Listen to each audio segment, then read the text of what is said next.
কেন বুঝতে পারবেন না জানেন? একটা মাত্র আয়াত বলে দিচ্ছি আপনাকে, তারপর আমি আমার আসল বিষয়ে যাচ্ছি। আল্লাহ রাসূল সাল্লাল্লাহু আলাইহি ওয়াসাল্লাম বসে আছেন, সামনে অনেক সাহাবী আছে।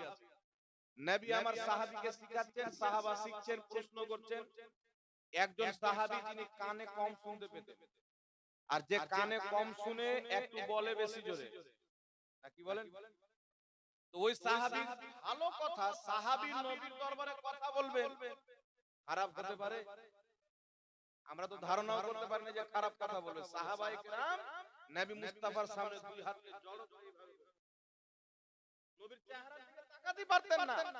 একজন সাহাবী যিনি সব সময় নবীর দরবারে থাকতেন, ওনাকে জিজ্ঞাসা করতেন যে নবীর ভুমরগুলো কেমন ছিল, পেশানি কেমন ছিল, চেহারা কেমন ছিল। ওই যে চেহারার ব্যাপারে বলতে পারবো না, কদম কেমন ছিল ওটা জিজ্ঞাসা করে বলে দেব। ওই যে কেন তুমি এতদিন নবীর দরবারে থাকছো, ওই যে নবীর দরবারে থেকে নবীর চেহারাতে তাকাবে, এরকম মা বেটা জন্ম দেয়নি। আমরা তো নবীর কদমই তাকিয়ে থাকতে ব্যস্ত ছিলাম, চেহারাতে তাকাবো আমরা ক্ষমতাই করতে পারি না। आला हजरत बोलছেন तेरे कदमों में जो है गैर का मुंह क्या देखे, तेरे कदमों में जो है गैर का मुंह क्या देखे, कौन नजरों पे चढ़े छोड़ के तलवा देखे। তাই বিরাদর ইসলাম, নবী পাক সাল্লাল্লাহু আলাইহি ওয়াসাল্লামের দরবারে সাহাবী বসে আছেন, একজন সাহাবী কানে কম শুনছেন। এখানে উলামায়ে কেরাম বসে আছেন, মশলা জিজ্ঞাসা করবেন। কোন ব্যক্তি যদি কারণ ক্ষেত্রে রোজা ছেড়ে দেয় জায়েজ আছে। এখান থেকে বোম্বে যাচ্ছে সাফারে, অবস্থা খুব খারাপ, সাফারে যদি রোজাটাকে ছেড়ে দেয় পরে আর কাজা করে নেব, তাহলে ছাড়া জায়েজ হয়। এমন জ্বর চলে আসলো, ওষুধ না খেলে মারাত্মক অবস্থা, জ্বর ছাড়তে হবে, ডাক্তার বলছেন রোজাটাকে ছেড়ে দাও, ওষুধ খেতেই হবে তোমাকে, নয়তো তোমার সমস্যা হয়ে যেতে পারে। তাহলে ওই সময়তে আপনি রোজাকে ভঙ্গ করতে পারেন। কথা বুঝছেন কি বুঝছেন না বাবা? তো কারণ এমন চলে আসছে যে ফরজ জিনিসও ভঙ্গ করে দেওয়া হয়। এমন আপনার মুসিবত চলে আসছে, জোহরের টাইম আছে, এমন জ্বর চলে আসলো, পানি ব্যবহার করতে পারবেন না, ডাক্তার নিষেধ করে দিল, নামাজ পর্যন্ত আপনি পড়লেন না, অপবিত্র শরীরে আছেন, ডাক্তার বলছে পানি ব্যবহার করা যাবে না, গোসল করতে পারবে না। 2 ঘন্টা পর করিয়ে দেখছেন, 2 ঘন্টা পর আসরের টাইম চলে আসবে, শরীয়ত বলছে নামাজটা কাজা করে নাও। নামাজ তো ঈদ করা হলো কি হলো না, কারণ ক্ষেত্রে। তো সাহাবী কথা বলছেন, কারণ কানে কম শুনছেন, আল্লাহ জানে কি জানে না? একটু জোরে বলতে হবে। সাহাবী কানে কম শুনেন, আল্লাহও জানেন, আল্লাহ রাসূলও জানেন। ভালো কথা বলতে গিয়ে আওয়াজ একটু আমার নবীর আওয়াজ চাইতে উঁচু হয়ে গেছে, নবীর আওয়াজ চাইতে তিনার আওয়াজ একটু উঁচু হয়ে গেছেন ভালো কথা বলতে গিয়ে।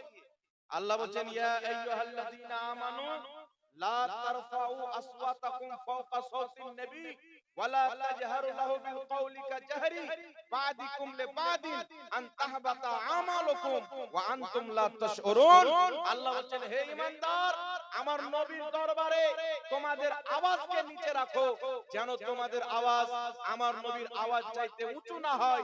যদি তোমাদের আওয়াজ আমার নবীর আওয়াজ চাইতে উঁচু হয়ে যায়, তোমাদের জীবনের সমস্ত আমল ধ্বংস হয়ে যাবে, তোমরা বুঝতেই পারবে না। জোরে হবে না সুবহানাল্লাহ? যদি তোমাদের আওয়াজ আমার নবীর আওয়াজ চাইতে উঁচু হয়ে যায়, সব আমল তোমাদের ধ্বংস হয়ে যাবে, তোমরা বুঝতে পারবে না। আল্লাহ কাকে বলছেন? সাহাবীকে। সাহাবী কার পিছনে নামাজ পড়ছেন? আমার মতন মৌলবীর পিছনে নয়, ইমামুল আম্বিয়া মুহাম্মদ রাসূলুল্লাহর পিছনে, যিনার মুক্তাদি আদম নবী, যিনার মুক্তাদি নূহ নবী, যিনার মুক্তাদি ইব্রাহিম নবী, প্রত্যেক নবী যিনার পিছনে ইক্তিদা করে নামাজ পড়েছেন, সেই নবীর পিছে নামাজ পড়নেওয়ালা আবু বকর রয়েছেন, ওমর রয়েছেন, আলী রয়েছেন। যাদেরকে মহব্বত করা ঈমানের অংশ, সেই সাহাবাকে আল্লাহ বলছেন তোমাদের আওয়াজ যেন আমার নবীর আওয়াজ চাইতে উঁচু না হয়ে যায়, নচেত তোমাদের আওয়াজ ধ্বংস হয়ে যাবে, তোমরা বুঝতে পারবে না। তো যদি সাহাবীর আমল নবী মুস্তাফার আওয়াজ চাইতে আওয়াজ উঁচু হয়ে গেলে ধ্বংস হয়ে যায়, তো আমার আপনার আমলের কি মর্যাদা রয়েছে? আমার আপনার আমল কোথায়?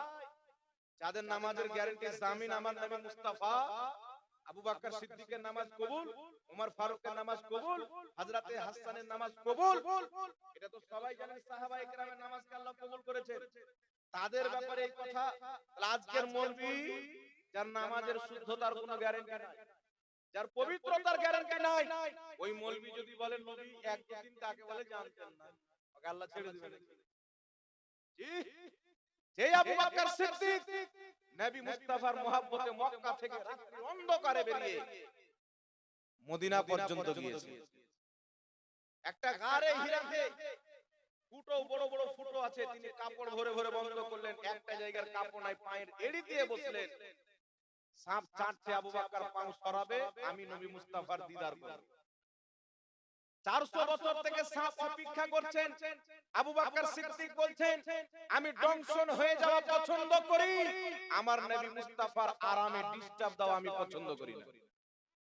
সাহেবার মাটিতে হযরত আলী রাদিয়াল্লাহু তাআলা আনহু নবী মুস্তাফার জানে মাথা রেখে আছেন, যে আলী ঈমান আনার পরে কোনদিন নামাজ কাজা করেননি, চোখের সামনে সূর্য ডুবছে, আসলে নামাজ কাজা হচ্ছে, তিনি বলছেন নামাজ কাজা হয়ে যাক, মুস্তাফার আরামে যেন ডিস্টার্ব না হয়।